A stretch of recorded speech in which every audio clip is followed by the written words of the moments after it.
Mulalah kau akan duduk di dalam azab selama-lamanya. Bukan 100 tahun dah. Kau duduk dalam azab, kesusahan, kecelakaan tu bukan 100 tahun dah. Selama-lamanya duduk dalam azab. Jadi apa untungnya kesenangan, kebahagiaan, keseronokan yang 100 tahun tadi? Selepas daripada tu duduk dalam azab siksaan selama-lamanya. Tetapi orang yang nak menuju ke syurga ni, dia sakit, dia letih, dia macam-macam lagi, melalui benda yang menyedihkan, yang menyakitkan, yang membosankan, yang menimbulkan kemarahan nafsu dia. Dia kena harungi benda tu. Katalah panjang umurnya 100 tahun je, 100 tahun je dia akan hadapi benda tu. Lepas bila dia mati sahaja, mulalah dia menikmati, mengkecapi segala kebaikan, kebahagiaan, kesedapan yang dijanjikan oleh Allah buat selama-lamanya. Selama-lamanya dia takkan jumpa dah benda yang menyakitkan. Tak ada dah. Mulai situ dia akan jumpa benda yang menyenangkan, membahagiakan hidup dia. Selama-lamanya. Jadi sabarlah dengan kesakitan. Apa tu? Aircon tak panas. Aircon tak panas. Aircon tak sejuk. Sejuk? Warna sejuk, orang panas. Bersabarlah mengharungi kepayahan ni. Duk mengaji ni payah ni. Nafsu tak suka ni mengaji-mengaji ni. Nafsu tak suka mengaji-mengaji ni. Nafsu bosan, nafsu marah, nafsu menyirap, nafsu menyampah. Yang seronoknya relax-relax. Nak duduk dalam nak duduk dalam live cerita pasal agama. Nafsu tak suka, sebab tu kita swipe. Alamak, dia ni lagi. Alamak, tu pakai lagi. Swipe lah. Nampak tak? Jaga korang. Jangan main-main. Kau swipe lah, nanti Allah tanya, kenapa kau dah singgah kuliah, kau dah singgah ceramah, kau swipe? Kenapa? Besok kau kena tanya dengan Allah. Lain kau dah pandai, lain kau dah alim, lain kau dah beres ilmu yang sedang dibincangkan, tu tak apalah. Tapi kalau diri kita tak lepas lagi, dah datang depan muka kita, depan mata kita, kita swipe, tak nak mengaji, tak nak dengar, nanti akan dipertanggungjawabkan oleh Allah. Baik, korang jangan swipe. Aku tak tahu korang swipe. Korang kena tanya. Jangan main-main. Baik. Itulah dia takluk qabdah, takluk qudrat Allah. Jadi bila kita tak faham takluk kekuasaan Allah ni, fahaman ni mengatakan apa? Allah kuasa. Maksudnya dia kata begini, Allah kuasa, kalau nak turun di dalam dunia ni Allah kuasa. La ilaha illallah. Sekali faham macam betul. Sekali faham, sekali dengar macam betul yang dia cakap tu. Kan kuasa. Maksudnya apa salahnya kalau Tuhan nak turun duduk dalam dunia? Apa masalahnya? Dia kuasa. Padahal benda yang kita cakap tu, Allah turun ke dunia, itu perkara mustahil bagi Allah, kerana perbuatan tu, kelakuan tu, keadaan tu menyamai dengan kelakuan makhluk. Kan kita dah belajar dulu, mukhalafatuhu ta'ala lil hawadith. Dia tidak menyamai dengan makhluk dalam pada pihak mana sekalipun, pada sudut mana sekalipun. Tak sama, tak serupa, tak boleh nak menyamakan dia dengan segala sesuatu pada mana-mana sudut sekalipun. Tiba-tiba nak dikatakan Allah tu kuasa, kalau dia nak turun duduk dalam bumi ni, Tuhan nak duduk dalam dunia ni, Tuhan nak turun naik langit daripada tempat tinggi ke tempat rendah naik tempat tinggi, ikut dia lah, sebab dia maha berkuasa. Inilah masalahnya kalau tak nak ngaji akidah kita ahli sunnah wal jamaah sifat 20 ni. Orang awam banyak tertipu. Yang menjadi mangsa pahaman sesat ni orang awam lah, orang macam kita ni, orang yang tak nak mengaji ni. Berasa macam dah faham, berasa dah macam kenal Tuhan dah. Orang yang jadi macam ni yang akan terpengaruh dengan pahaman-pahaman. Sebab tu kita ajak, mari belajar, mari mengaji. Ada benda penting yang nak disampaikan, benda yang sangkut paut dengan akhirat kita besok. Allah kuasa. Dia kuasa, kalau dia nak turun pun boleh. Dia kuasa, apa ada masalah? Contoh kita, dia kuasa nak jadikan anak dia. Dah kalau kata kuasa, atas alasan kuasa tadi, dia bolehlah nak jadikan anak dia. Betul? Padahal anak Tuhan tadi perkara apa? Kalau dah perkara mustahil boleh dijadikan, kalau dah perkara mustahil boleh diadakan, tidaklah mustahil. Itu namanya harus. Benda yang boleh jadi ada namanya harus. Walaupun sekarang tak ada lagi, tapi kalau kata boleh ada, itu namanya harus. Boleh je Allah Ta'ala nak turun ke dunia, boleh je, dia kuasa. Oh, maknanya turun ke dunia itu harus bagi Allah lah, bukan na'udzubillahi min zalik. Mengajilah sahabat, ngaji betul-betul. Catat nanti ada periksa ada peperiksaan. Jangan tidur. Nampak dekat skrin ni 72 orang je, jangan 2 orang je, yang lain tidur. Dia bukanya TikTok tu pakai, dia entah apa dia buat dah. Nampak ramainya ngaji, punya 2 orang je. Ada ada tak apa. Ya, tahu macam budak-budak tu, budak-budak zaman PKP tu. Dia tipunya cikgunya. Apa nama belajar kat rumah tu? Online dia buka handphone dia pergi main. Cikgu tu cakap seseorang, bombay. Cikgu kata bagus anak murid ramai. Rupanya anak murid mau main. Dia online aja. Nak nyedapkan hati cikgu dia. Jangan kata budak-budaknya tu, orang tua pun ada perangai macam tu. Kemudian kata musannif lagi. Yang keempat tadi, yang kelimanya takluk tanjizi hadis. Faham macam ni je, mudah je. Bila sebut ta'alluq tanjizi hadis. Tanjizi, apa makna tanjizi? Apa makna tanjizi? Ni macam mana nak jawab peksa ni? Macam mana nak jawab peksa ni? Tanjizi, oi, apa makna tanjizi?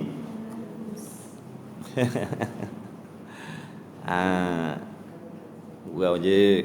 Apa maksud tanjizi? Telah lulus. Tanjizi ni makna telah lulus, telah jadi, telah berlaku. Ingat tu. Dia beza dengan suluhi. Suluhi maknanya belum berlaku. Suluhi ni makna patut saja. Suluhi makna patut saja, padan saja, layak saja, boleh saja, harus saja. Bendanya tak berlaku. Bendanya tidak berlaku lagi, bendanya belum berlaku lagi. Itu namanya suluhi.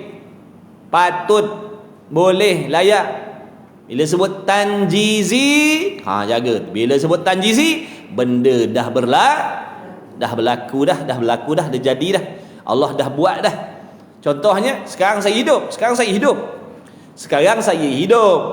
Mati saya tu mungkin, betul? Sekarang ni saya hidup. Mati saya tu mungkin, makna perkara yang harus dijadikan oleh Allah. Allah nak jadikan sekarang mati, boleh. Tapi sekarang ni belum lagi. Ni boleh cakap ni, makna belum lagi lah mati. Tetapi nampak tak? Jadi dalam keadaan sekarang ni suluhi, patut Allah matikan saya, patut Allah cabut nyawa saya. Sekarang ni patut, harus bagi Allah. Tapi tak berlaku lagi. Bila tak berlaku lagi, orang panggil suluhi. Patut saja. Patut sangat, boleh sangat Allah nak cabut nyawa saya sekarang.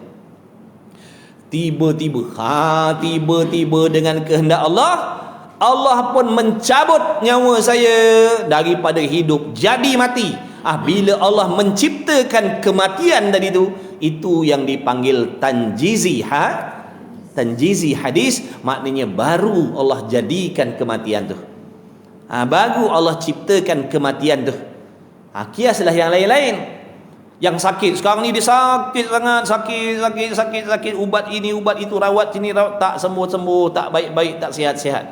Padahal kesihatan bagi diri dia tu mungkin, harus bagi Allah menjadikan. Betul? Contohlah, kita buat contoh diri kita. Sekarang ni kita sakit. Sihat kita tu, sembuh kita tu mungkin, harus. Maknanya sekarang patut je Allah nak sihatkan kita. Boleh je Allah nak sihatkan kita serta-merta, betul? Jadi tilik kepada Allah belum jadikan, patut saja, namanya suluhi. Tiba-tiba duk baca ayat ni, duk baca ayat tu, buat sebab dia lah, usaha ikhtiar dia, makan ubat ni, makan ubat tu, baca ni, baca tu, daripada sakit tadi jadi sembuh lah. Jadi bila Allah ciptakan saja kesembuhan, bila Allah ciptakan saja kebaikan tadi tu, kesihatan tadi, namanya tanjizi hadis. Boleh faham tak? Tu dia tanjizi hadis. Tanjizi hadis, sahabat. Supaya boleh beza, boleh beza suluhi dengan tanjizi. Jadi yang kelimanya, ta'alluq bagi sifat iradat ni dipanggil ta'alluq tanjizi hadis. Seronok ngaji tauhid ni kalau kita boleh ikut daripada awal, buat catatan, ngaji sungguh-sungguh, seronok. Bila dia nampak sikit-sikit tu jadi seronok. Yang tak seronoknya kalau mengaji tak kena gaya, tak kena cara, ngaji celup-celup, macam coklat nini. Tu coklat nini budak-budak tu, celup makan, celup makan, celup makan. Macam makan biskut cecah air tu, cecah-cecah ngaji, cecah-cecah ngaji. Kadang-kadang ada, kadang-kadang ada, kadang-kadang tak ada, banyaknya tak ada lah daripada ada. Jadi ngaji macam tu nanti dia jadi blur. Orang lain faham, kita tak faham. Orang lain dapat semua formula, kita tak dapat. Nanti lama-lama bosan. Bila bosan, lama-lama lari lah. Nafsu pula memang dah tak suka. Nafsu pula dah memang menyampah, menyirap. Kemudian campur pula dengan tak reti, campur pula dengan tak faham, campur pula dengan pening. Lebih maknanya lagilah menggalakkan kita nak cabut lagi. Dah tak nampak muka dah. Mula-mula dia hilang sari. Dia try dulu. Okey ke tak okey kalau ponteng? Dia try sari dulu. Dia tak berapa seronok lagi. Dia rasa serba salah lagi. Try kali kedua ponteng pula. Dia rasa macam seronok ponteng. Try lagi. Dia dah masuk 3-4 kali, dia dah jadi seronok. Lepas tu berasa dah lama tak pergi kelas lah. Nak duduk kelas lah. Malu lah nanti apa kata dah lama tak datang. Tengok dia punya permainan dia. Dia bijak. Sebab tu jangan sombong, minta berlindung dengan Allah. Sebab makhluk yang nama nafsu setan ni dia memang bijak. Dia ada PhD dalam bidang tu. Dia ada PhD dalam bidang menipu kita. Dah lama tak datang, bila nak datang dia kata rasa macam malu nanti apa pula orang kata. Dah lama tak nampak, baru timbul. Jadi macam-macam dipikirkan. Alah bilalah. Gulung tikar lah. Gulung tikar lah. Memang takkan ada dah sampai bila. Banyak yang macam tu. Sebab tu hati-hati. Dia punya permainan dia halus, berasa macam betul. Sebab tu jangan jauhkan diri daripada guru-guru kita. Jangan jauhkan diri daripada kawan-kawan mengaji kita. Sebab di situ boleh tompang semangat. Jangan duduk seorang-seorang. Kena duduk dalam jamaah. Betul tu ustaz kena istiqamah, tapi banyak sangat ujian. Iyalah tu. Biasa buatlah tu agaknya tu. Jangan. Habis. Kemudian tanjizi hadis dengan makna meniadakan pula, yakni mematikan dia. Sekarang ni kita sedang hidup. Mati kita ni harus. Sekarang Allah belum jadikan lagi kematian kita tu. Allah belum buat lagi, Allah belum jadikan lagi kematian kita. Jadi kematian kita sekarang harus sahaja. Tiba-tiba bila sampai waktu Allah kehendak mencabut nyawa kita, mematikan kita, itulah yang dinamakan dengan tanjizi hadis. Makna Melayunya baharu Allah jadikan. Tanjizi maknanya lulus. Hadis maknanya baharu. Tanjizi maknanya lulus. Tanjizi maknanya tertunai. Tanjizi maknanya berlaku. Tulis. Jangan malah tulis. Dia kata dah tulis dah hari tu. Dah tulis tapi tanya tak boleh jawab, maknanya tak ingat lagi lah tu. Dia kata memang dah tulis muka surat pertama dulu dia tulis. Sekarang dah muka surat 50. Dia kata dulu pernah, satu ketika dulu rasa pernah tulis perkataan tanjizi ni. Tulis banyak kali sampai bosan. Dan sampai menyampah dah nak tulis dah. Makna dia dah hafal lah tu. Tak, kalau dah sampai peringkat tu tak payah tulis dah. Tapi kalau sambil tulis sambil apa benda tanjizi ni, Padahal dah 50 kali tulis dah. 50 kali dah tulis perkataan tanjizi, tapi sambil tulis sambil blur. Apa tanjizi? Tu belum lagi tu.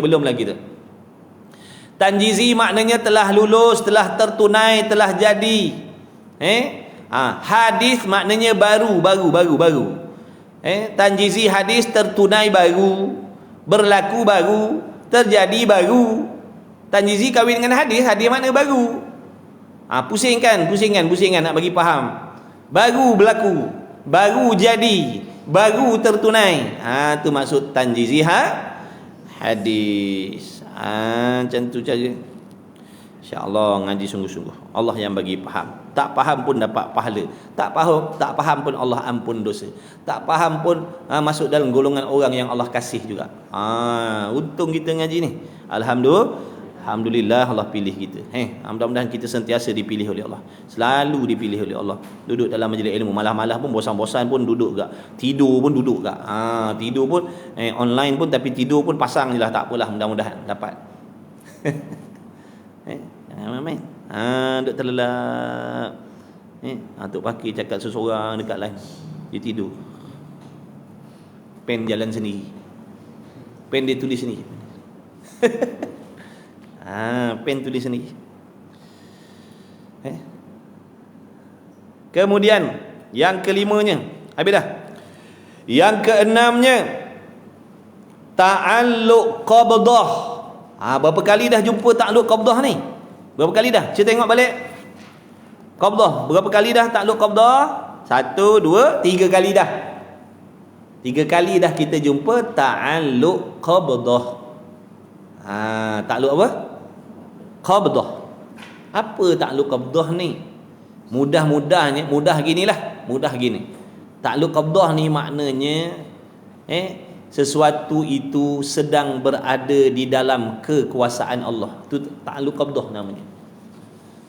Sesuatu tu mungkin tu dalam apa jua hal keadaan dia sekalipun, yang ada ke, yang tak ada ke, yang sedang ada ke, yang belum ada ke, bila sebut ta'alluq qabdah, nak menunjukkan sesuatu tu sedang duduk di dalam rintahan Allah, sedang duduk dalam pentadbiran Allah, sedang dikuasai oleh Allah. Dengan makna Allah Maha berkuasa nak buat apa sahaja ke atas mungkin tu. Itu ta'alluq qabdah namanya. Macam sekarang ni kita yang sedang hidup ni, kita di dalam qabdah Allah, di dalam genggaman kekuasaan Allah. Sekarang juga Allah Maha Kuasa nak mematikan kita. Yang sedang kaya raya sekarang, dia juga sedang berada di dalam urusan Kalau Allah nak binasakan harta bendanya sekelip mata, Allah Maha Kuasa buat benda tu atas diri dia. Orang yang sedang melakukan taat, sekarang juga dia duduk dalam qabdah Allah. Sekarang dia sedang buat ibadat, sekarang dia sedang buat benda taat, sekarang dia sedang buat benda baik, dia juga sedang berada di dalam qabdah Allah. Maksudnya di dalam kekuasaan Allah. Kalau Allah nak tarik taufik daripada dia, dia boleh berubah menjadi ahli maksiat bila-bila masa sahaja. Begitulah juga orang-orang yang sedang duduk dibala oleh Allah, dicuba oleh Allah, diuji dengan maksiat tu. Sekarang dia minum arak, sekarang dia berjudi, sekarang dia berzina, sekarang dia dedah aurat, sekarang dia tak peduli majlis ilmu. Dia juga duduk di dalam kekuasaan Allah. Sekelip mata sekarang juga Allah boleh ubah dia menjadi kekasih Allah. Itu maksud ta'alluq qabdah. Boleh tak? Faham tak tu? Kita yang sedang sakit ni, kita yang sedang sihat ni, dalam qabdah Allah. Allah boleh je nak jadikan kita sihat sekelip mata. Daripada sakit jadi lumpuh serta-merta, Allah Maha Kuasa buat. Yang lumpuh serta-merta, yang sedang lumpuh sekarang, yang sedang sakit sekarang, juga duduk di dalam qabdah Allah, yakni di dalam ta'alluq qabdah Allah, di dalam urusan kekuasaan Allah. Dengan makna kalau Allah nak ubah dia jadi orang yang sihat serta-merta, boleh. Itu baru kata perkara mungkin. Yang sakit disembuhkan, yang sembuh disakitkan. Yang kaya yang miskinkan, yang miskin dikayakan, yang alim dijahilkan, yang jahil dialimkan. Sebab apa? Sebab kita semua makhluk ni dalam apa jua keadaan, apa jua situasi, apa jua masa dan waktu yang kita berada, kita tetap berada di dalam urusan qabdah Allah Ta'ala, dalam urusan kekuasaan Allah. No, datuk nenek moyang kita yang sedang ada dalam alam barzah tu, yang dah mati tu, di dalam kekuasaan Allah, dengan makna kalau Allah nak menghidupkan dia sekarang pun boleh. Tak payah nanti tiupan sangkakala yang kedua, tak payah nak tunggu kiamat, sekarang ni juga Allah Maha Kuasa menghidupkan dia kembali. Kita yang hidup ni, Allah Maha Kuasa mematikan kita sekarang. Yang dah mati tu Allah Maha Kuasa nak menghidupkan sekarang. Daripada Nabi Allah Adam, umat Nabi Allah Adam alaihissalatu wassalam, Allah nak hidupkan sekarang, boleh. Tak payah nanti kiamat pun. Mana pada akal boleh terima. Sebab benda tu duduk di bawah urusan Allah, qabdah Allah. Faham tu nama takluk qabdah. Sebab tu jangan sombong, jangan belagak, jangan sombong. Allah tengok je kita, Allah perhatikan perangai kita. Sejauh mana dia boleh sombong tu, Allah nak tengok kan. Sombong-sombong pun akhirnya kena humban dalam lubang, betul? Sombong bukan main lagi, belagak bukan main lagi, sampai masa Allah humban dalam lubang, habislah, matilah. Habislah sombong dia. Habislah sombong, yang sombong dengan parah rupa, yang sombong dengan harta, yang sombong dengan kekuatan, yang sombong dengan kerajaan, yang sombong dengan kekuasaan, apa lagi? Yang sombong dengan pangkat jawatan. Allah bila humban dalam lubang tu, habislah semua. Kun fayakun. Erti kata ayat Al-Quran lain seperti kun fayakun, maknanya kun fayakun tu kinayah daripada bersegeranya apa yang nak dijadikan oleh Allah. Allah kalau nak sekarang lagu. Kinayah daripada segeranya apa yang Allah nak tu jadi. Tak lambat, tak cepat daripada waktu yang Allah kehendak. Jangan kita faham dengan seperti pahaman yang salah ni. Dia kata waktu Allah nak buat sesuatu, Allah akan kata kun fayakun. Bila Allah nak buat sesuatu, Allah akan kata kun fayakun. Allah kata kun fayakun. Dah kalau kata Allah kata kun fayakun, sama tak macam saya kata tadi? Itu dah. Beli tafsir, baca sendiri. Lepas tu sengih-sengih faham seseorang. Padahal kena sesatkan dah tu. Kalau Allah duduk kata kun fayakun, serupa dengan makhluk lah dia. Sebab tu kena berguru. Mesti pun kita pandai membaca, kena ada guru. Ni nafsu dengan syaitan dalam hati kita ni nanti tertunggu nak cari peluang nak menyesatkan kefahaman kita. Kita jahil. Kita rasa macam apa yang kita faham tu betul. Idza arada syai'an ay yaqula lahu kun fayakun. Tu ayat tu menunjukkan Allah bila Allah nak buat, ya Allah kata kun fayakun je jadi ya. Allah nak kena kata ke? Allah nak kena kata ke? Berapa banyak makhluk ni? Berapa kali Tuhan nak kata kun fayakun? Nak buat langit kun fayakun. Nak gerakkan orang tu kun fayakun. Nak gerakkan orang tu pula kun fayakun. Nak matikan orang tu pula kun fayakun. Rosak pahaman macam tu. Ngaji. Ngaji. Free je ni. Ikut live kita ni free, tak ada kena bayar. Macam tu, geng-geng TikTok nak gurukan akaun. Kena bayar. Nak masuk kursus. bayar. Ni tak payah bayar, free je. Kalau nak suruh bayar tak terbayar. Ni ilmu Allah tak terbayar. Tidak ada nilai yang boleh diletakkan sebab terlalu mahal, terlalu mulia. Tiba-tiba Allah pilih nak bagi kita secara percuma saja. Kecuali orang yang sombong, yang memalingkan muka dia tak dapat dah. Sebab tu jangan sombong. Ngaji. Kita semua bukan pandai, kita tak pandai. Sebab tu kita kena mengaji. Saya pun tak pandai. Saya baca ni sebab nak ingat-ingatkan, nak ulang-ulang. Bila ada kawan-kawan sekali yang sudi nak muzakarah, jadi semangat sikit, jadi rajin sikit. Kita orang awam, tak ada pendirian lagi. Tengok kawan-kawan semangat, kita semangat. Itulah suruh duduk dalam jemaah tu, ada berkah di situ. Malah tapi tengok kawan semangat, kita jadi semangat. Kalau duduk seorang, minta ampun lah nak buka kitab. Duduk seorang kat rumah nak belik kitab nak buka, minta ampun lah. Tapi bila ada kawan, jadi semangat sikit lah. Tompang semangat kawan. Tu dia, berkah berjamaah.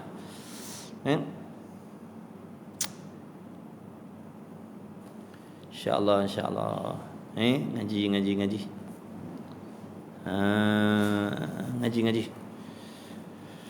Jangan, saya ingatkan pada kawan-kawan yang nak mengaji tafsir Quran, yang nak mengaji tafsir hadis, mantapkan akidah terlebih dahulu.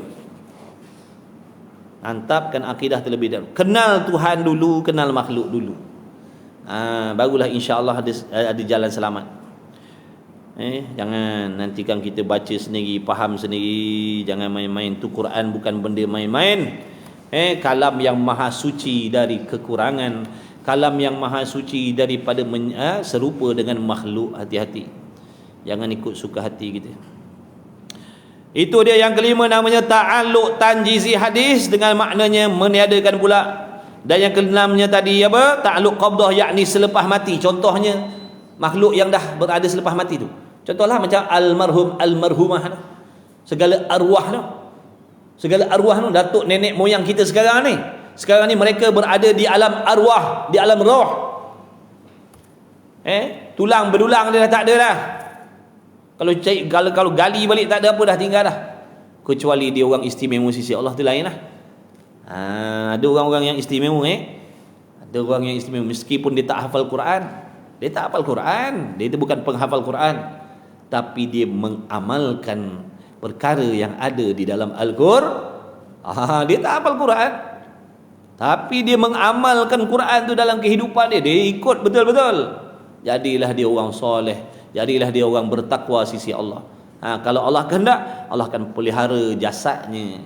Meskipun dah berpuluh-puluh tahun, jasadnya tidak binasa dalam liang lahat tu. Sebab perkara itu mungkin harus bagi Allah. Mamia tu, Firaun yang itu diawet, diletak bahan-bahan yang tertentu pun jadi macam jeruk dah, kecut dah, tak handsome dah. Jadi macam asam keping lah tu.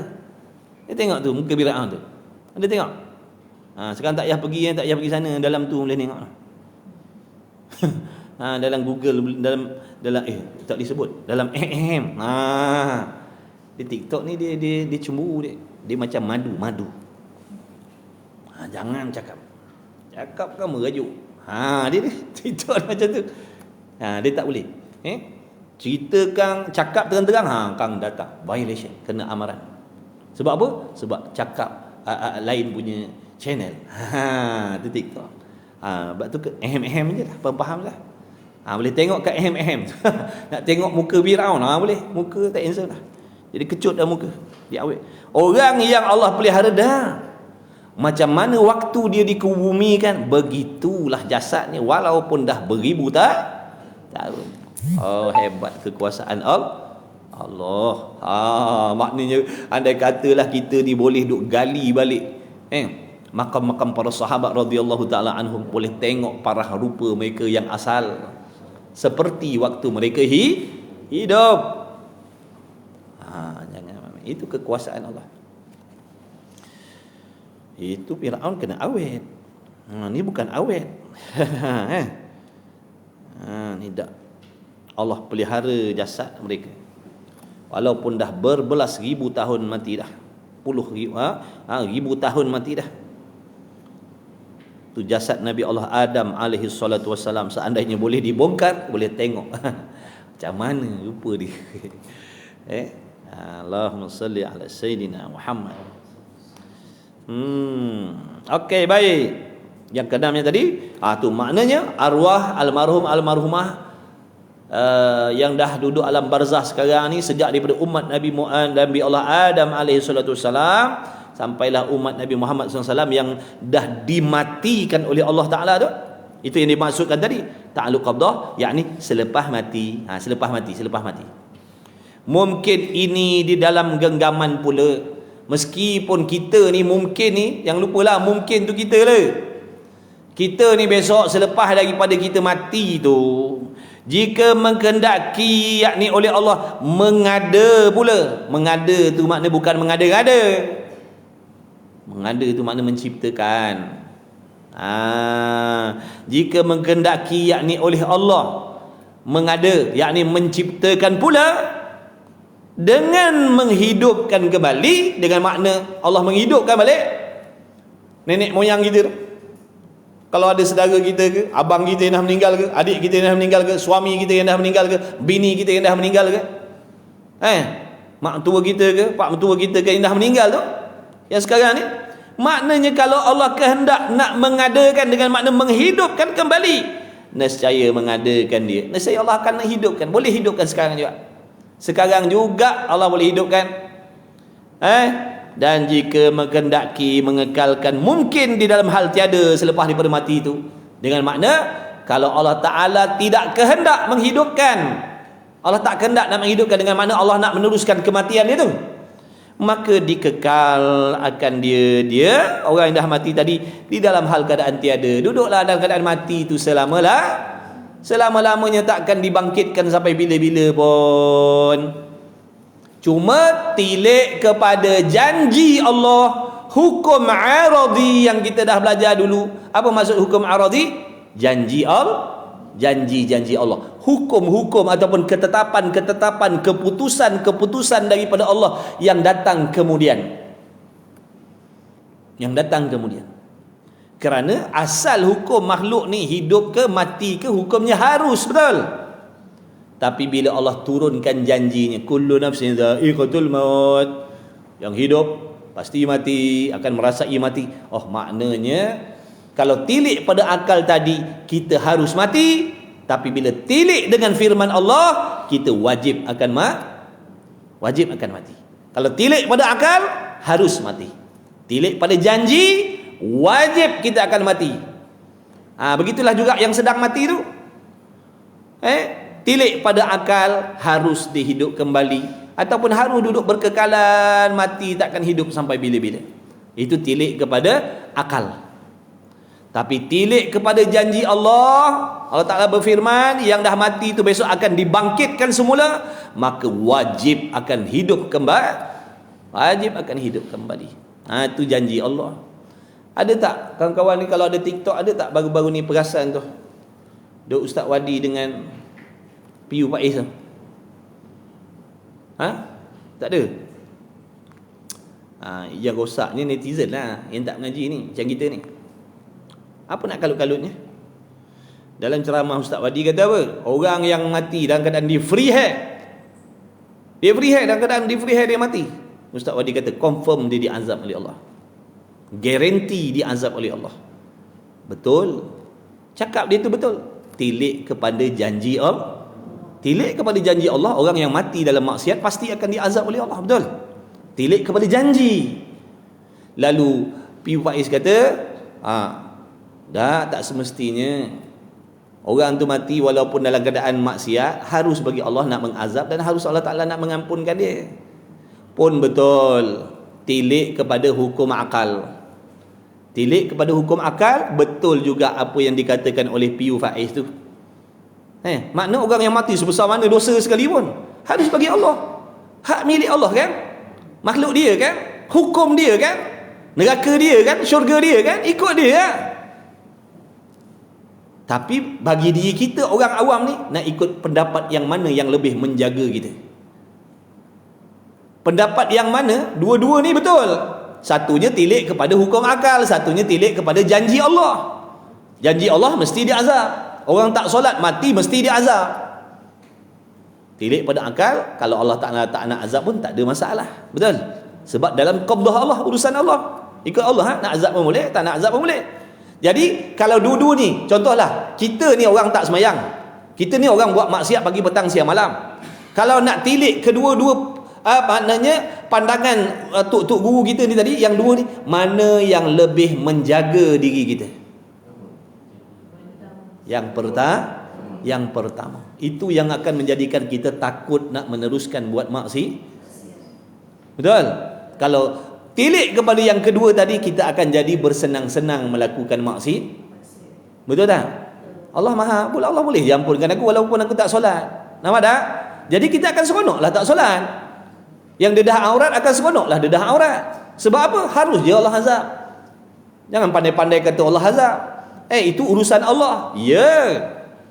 Betul. Tapi tilik kepada situ, kita akan jadi seronok buat maksiat. Kita tak akan takut dengan maksiat yang kita buat. Kita tak akan rasa berdosa, kita tak akan rasa bersalah. Kita tak akan ada rasa nak berhijrah kepada perkara yang lebih mendekatkan diri kita dengan Allah. Tapi kalau tilik kepada tadi, janji dia azab. Kalau aku mati dalam keadaan aku tak solat ni, pasti aku akan diazab oleh Allah. Aku tak nak lah. Aku nak berubahlah, aku nak taubatlah. Itulah yang bergaduh orang awam. Kita orang awam ni, sebab tu kita orang awam ni kena mengaji. Kadang-kadang ada pihak-pihak yang tentu nak melaga-lagakan tok guru kita ni, faham tak? Kita pula bebal tak nak mengaji. So mengaji tak mau. Bila tengok dalam YouTube kang, dalam kang begini-begini, dah kita pula yang jadi bergaduh sesama. Kita pula pandai, betul lah yang ni betul, yang ni tok guru ni salah, yang ni tok. Itulah orang tak ada ilmu. Bila hati kotor, tak ada ilmu, itu jadi. Kalau orang ada hati je, dia ada ilmu, hatinya baik, dia akan cari yang baik-baik. Ada pihak-pihak tentu kadang sengaja nak menimbulkan isu tu. Dah memang dia lama dendam dengki dah dengan tok guru ahli sunnah wal jamaah ni. Jadi itu jadi seolah macam ada point. Ni biar aku cakacikan. Kita nak kena cerdik. Jaga-jaga sahabat. Jaga-jaga jaga-jaga. Jadi dua-dua pahaman tu betul. Last warning. Jadi dua-dua tu betul. Bila kita ngaji tauhid, kita jumpa benda tu. Nak azab ke tak nak azab, itu perkara mungkin, itu urusan Allah. Tapi bila tilik kepada qabdah, takluk kepada hukum aradi, janji Allah, jangan buat main-main. Sebab Allah tak mungkin janji. Allah tak mungkin janji kalau dia kata siapa mati dalam kufur, kekal dalam neraka selama-lamanya. Orang minum arak, begini azabnya. Orang tak solat, Allah tak terima amalnya. Bukankah itu janji Allah? Ke Allah dusta? Ke Nabi bohong? Orang yang berdengki, yang mana Nabi kata orang yang ada penyakit hasad dengki, penyakit dengkinya itu akan menjadi asbab dihapuskan segala pahala amal kebajikan dia. Adakah Nabi bohong? Adakah Nabi nak buat-buat cerita je? Wajib kita yakin, maknanya kalau kita berdengki, pahala kita kebajikan daripada muda sampai tua dipadam oleh Allah. Jadi bila fikir macam tu, kita akan jadi takut. Aku tak naklah berdengki kalau macam tu. Rugi, penat buat ibadat banyak-banyak, tapi Allah hapuskan amal ibadat, aku tak nak. Sebab apa? Yakin dengan apa yang Nabi khabarkan tadi. Padahal tilik kepada akal, harus je kalau Allah nak hapuskan. Boleh je Allah tak hapuskan, betul? Dua-dua tu betul. Tapi yang mana lebih menjaga kita? Yang pertama tadi. Itu lebih mengawasi diri kita. Jadi biar jadi cerdik kita. Biar jadi cerdik. Jangan jadi jahil murakkab. Jangan jadi jahil murakkab. Apa jahil murakkab? Dah tak reti tapi tak nak belajar. Dah tak reti, dah tak pandai, mengaji tak mau. Ada orang nak ngajar kita, kita tak nak. Ada orang nak ajar kita, nak bimbing kita, kita tak mau. Tu nama bodoh sombong nama dia. Dah bodoh, lepas tu sombong pula. Kalau bodoh tu semua bodoh. Keluar daripada tubik, daripada perut mak kita, mana ada yang pandai, semua bodoh semua. Ada lahir-lahir A, B, C, D, E, F, G, lahir-lahir A, B, C, pandai baca. Semua bebal, semua jahil, semua bodoh. Semua tak reti, semua tak tahu. Kendian daripada tu, dengan asbab dia usaha, baru tahu, baru pandai. Itu pun Allah bagi. Jadi orang yang jahil, tapi dia suka nak tahu, suka nak mengaji, suka nak belajar supaya boleh mengurangkan kejahilan dia. Orang jahil yang macam ni dikasihi oleh Allah Ta'ala. Allah kasih orang jahil yang macam ni. Dia tak pandai, dia nak mengaji. Allah sangat benci kepada orang yang jahil, yang sombong. Dia tak tahu, dia tak reti, dia tak pandai, tapi dia tak nak ambil tahu. Ada orang nak ajar dia, dia tak mau. Dia kata dia dah tahu dah. Buat apa aku nak belajar? Dia tu padahal dia tak tahu. Buat apa nak ajar-ajar aku cara sembahyang, aku pandai dah, padahal cara buatnya salah. Buat apa nak ajar-ajar aku akidah ni, aku bukan tak kenal Tuhan. Aku ni bukan orang kafir, aku ni orang Islam lah. Padahal dia pun tak faham akidah yang betul yang salah bagaimana. Ajak mengaji tak mau. Itu namanya bodoh bodoh sombong ni bala besar, jangan main-main. Lagi besar lagi daripada bala gempa bumi lagi. Bodoh sombong ni balanya lebih besar daripada gempa bumi lagi. Sebab apa? Boleh menjadikan amalan kita rosak, amalan kita tak diterima oleh Allah, akidah kita jadi rosak, iman kita boleh melayang bila ada bodoh sombong ni. Gempa bumi tak boleh tarik iman kita. Kalau dia beriman, dia kalau orang soleh, matilah dia dalam gempa bumi tu, mati syahid, mati bawa iman yang betul. Betul? Takkan rosak agama dia. Walaupun dia jadi mangsa gempa bumi, tuan-tuan. Tapi kalau jadi mangsa jahil murakkab ni, duduk dalam sihat-sihat, duduk dalam kaya-gaya, duduk dalam kemewahan, amalnya rosak, amalnya binasa, imannya tak diterima oleh Allah. Tu bahaya jahil murakkab ni. Kena keluarkan diri kita daripada sikap jahil murakkab ni. Dah bodoh, lepas tu sombong. Dah tak reti maknanya. Dia kata janganlah cakap bodoh, kasau now bunyi bodoh. Tak adalah sampai bodoh sangat kita orang ni. Tak pandai je. Adik-beradik dia lah tu. Biasakan diri, hina diri, cela diri. Tak payah nak rasa baik. Itu yang diajar dalam tasawuf.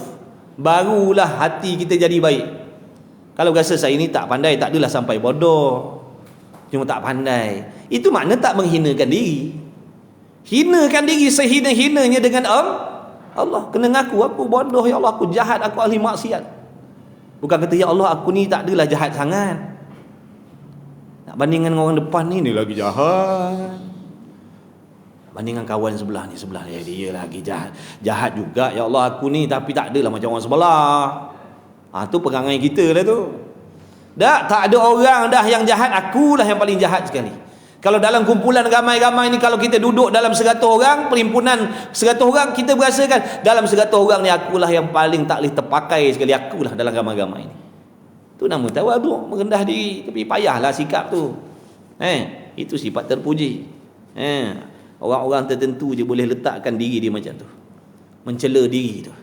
Siapa yang mencela diri, siapa yang menghinakan diri dia dengan Allah, makamnya ditinggikan oleh Allah. Walaupun pengakuan dia macam tu takkan mengurangkan pangkat dia sedikit pun. Bahkan Allah puji dia. Itu sebab itu sifat mahmudah, sifat terpuji.